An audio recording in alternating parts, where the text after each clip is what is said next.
Саламатсыздар, мен Жұмакелді Дина.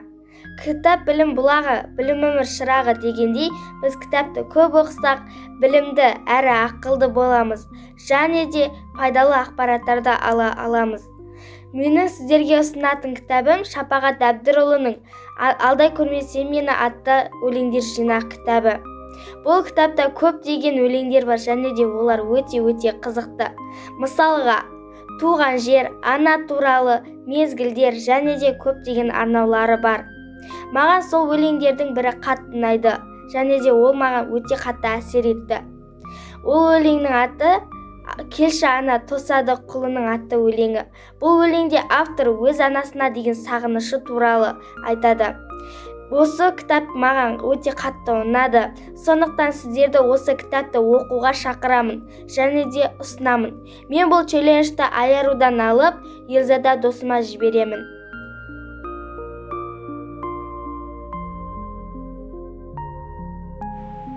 Сәлем, мен Тілеухан Елзада 6-шы А сынып оқушысы. Мен осы карантинде «Жусан иісі» деген бір повестьпен таныстым.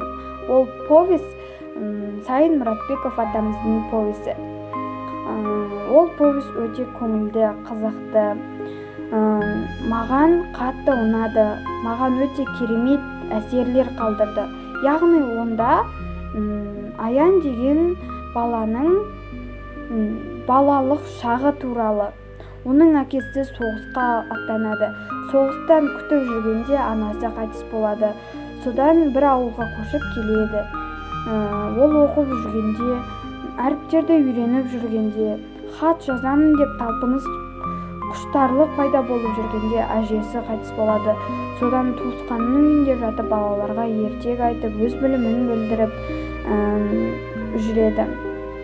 Маған қатты ұнаған жері баланың, Аянның өте әріпке оқуға деген құштарлығы, әкеме хат жазамын деген құштарлықтары маған қатты ұнады. Маған өте керемет деген әсер қалдырды. Сіздерді осы повесті оқуға шақырамын. Бұл повесті ғана емес, басқа еңбектерді де білуге оқуға шақырамын. Мен осы челленджді Дина досыма жіберемін.